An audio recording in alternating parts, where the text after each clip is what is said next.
بس نو نو. السلام عليكم ورحمة الله وبركاته. كابتن عبد الكريم بحييكم. طبعا انا بعتذر لكم خلال السنتين اللي فاتت دول، كنت بقدم لكم الفيديوهات القديمة اللي عندي اللي بقالها كذا سنة، وده طبعا لان انا كنت عيان لفترة السنتين اللي فاتوا دول، وربنا الحمد لله نجاني وزي ما انتم شايفين او اللي متابعيني كان عارف ايه اللي كان عندي. طبعا في الفترة دي اكتشفت ناس والحمد لله على كل شيء. وطبعا نزلت طبعا لدرجة الصفر وهبتدي من اول وجديد. طبعا ربنا يكفيكم شر المرض. لما جات لي الكورونا وتبعياتها قعدت معايا سنتين لغايه ما ربنا اداني، بس الحمد لله اقدر ابتدي من الاول ومفيش مشكله. يعني الحمد لله انا لسه عندي الموهبه، واللي عارفني عارف ان انا ما عنديش اي شغل تاني غير ان انا مهنتي الاساسيه او مصدر رزقي الوحيد هو تدريب الكلاب، سواء كنت هبيع او اشتري او هدرب او هطلع برايفت او استشارات فنيه او كل الحاجات دي كلها. ولكن في الفترة الأخيرة دي برضو لقيت ناس كانت بتتصل بيا كتير قوي على أسئلة حاجات كتيرة قوي، كانت معظمها كانت واخداها غلط من حد تاني ربنا يسامحه، أو هو فكر غلط أو بوظ كلابه. كانت من أهمها موضوع التواليت اللي اتكلمنا عنه، ان احنا الكلب لما بياكل نمشيه يعمل تواليت، ودي كانت حاجه غلط خالص، ان مفيش كلب زي التاني ومفيش نسخه زي التانيه. وطبعا في حاجات تقدر توظفها او تظبطها على ظروفك انت، يعني انت ممكن تعمل ميعاد التواليت على وقتك انت اللي فاضي فيه، ده من حكمه ربنا او اوبشن موجود في الكلب انك انت ازاي تخليه يعمل حمام في الوقت اللي انت فاضي فيه.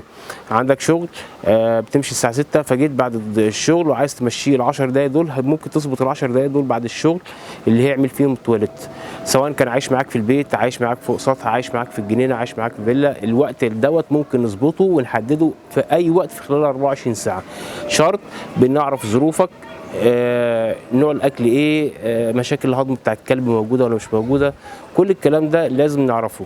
كمان الحاجه اللي احنا كنا بنعرفها ان احنا لما بنشيل الحمام بتاع الاكل بتاع الكلب ونرش مكانه خل وليمون على اساس ان هو بيغطي على الريحه، لا ما بيغطيش على الريحه.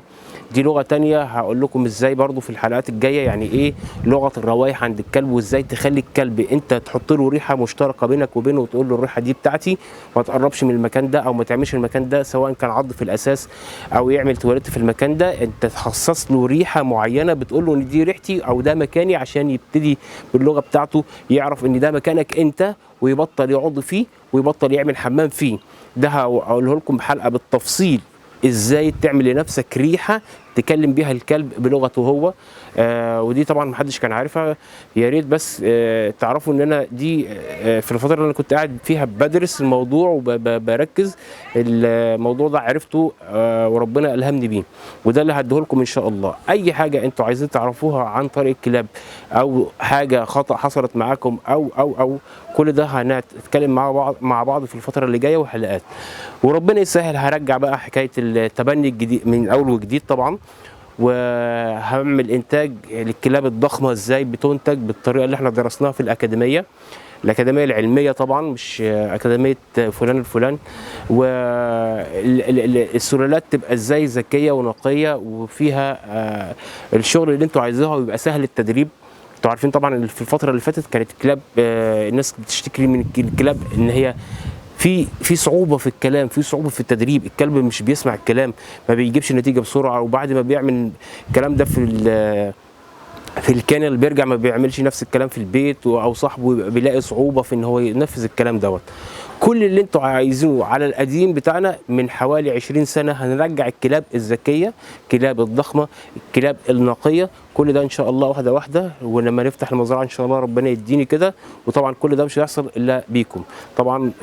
ادعموني وربنا يكرمني ويكرمكم، وان شاء الله نرجع اسعار الكلاب الحقيقيه وربنا يكرم. كابتن عبد الكريم تدريب الكلاب. السلام عليكم.